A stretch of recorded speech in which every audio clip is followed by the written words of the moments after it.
വാത്മീകി വികസന കോർപ്പറേഷൻ അഴിമതിയിൽ കർണാടക മുൻ മന്ത്രി ബി നാഗേന്ദ്രയെ ഈ മാസം 18-ാം തീയതി വരെ ED കസ്റ്റഡിയിൽ വിട്ടു.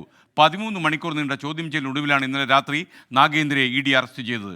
അരുൺ പൂപ്പറമ്പ ബംഗളൂരുവിൽ നിന്ന് ചേരുന്നു. Arun, good morning. പറയൂ നാഗേന്ദ്രയുടെ വിശേഷങ്ങൾ. SKN good morning. സൂചിപ്പിച്ചതുപോലെ തന്നെ 13 മണിക്കൂർ നീണ്ട ചോദ്യം ചെയ്യലിനൊടുവിലാണ് മുൻ പട്ടികവർഗ ക്ഷേമ വകുപ്പ് മന്ത്രിയും നിലവിൽ കോൺഗ്രസിന്റെ MLAയുമായിട്ടുള്ള ബി നാഗേന്ദ്രയെ ED ഇന്നലെ രാത്രി അറസ്റ്റ് ചെയ്തത്. കഴിഞ്ഞ 2 ദിവസമായി ബി നാഗേന്ദ്രയുടെ വസതിയിലും അതോടൊപ്പം തന്നെ വിവിധ ഓഫീസുകളിലും ഈ കോർപ്പറേഷന്റെ ഭാഗമായിട്ടുള്ള ഓഫീസുകളിലെല്ലാം ED പരിശോധന നടത്തിയിരുന്നു. വിവിധ രേഖകൾ ഉൾപ്പെടെ പിടിച്ചെടുക്കുകയും ചെയ്തിരുന്നു. അതിനുശേഷമാണ് ഈ അറസ്റ്റ് ഉൾപ്പെടെയുള്ള നടപടികളിലേക്ക് പോയത്. ബി നാഗേന്ദ്രയെ മാത്രമല്ല, നാഗേന്ദ്രയുടെ 2 സ്റ്റാഫ് അംഗങ്ങളെ കൂടി നിലവിൽ ED അറസ്റ്റ് ചെയ്തിട്ടുണ്ട്. നേരത്തെ സൂചിപ്പിച്ചതുപോലെ തന്നെ വാത്മീകി പട്ടികവർഗ വികസന കോർപ്പറേഷനിലെ ക്രമക്കേടുമായി ബന്ധപ്പെട്ടാണ് ഈ കേസ് രജിസ്റ്റർ ചെയ്തത്.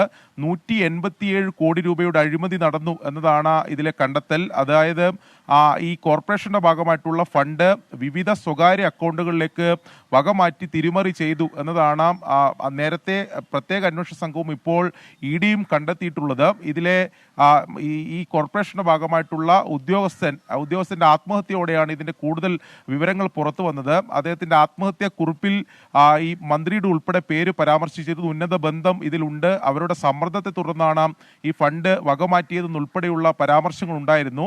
ഇതേ തുടർന്നാണ് ഇതിൽ രാഷ്ട്രീയമായി വലിയ പ്രതിസന്ധി കോൺഗ്രസ് നേരിട്ടത്.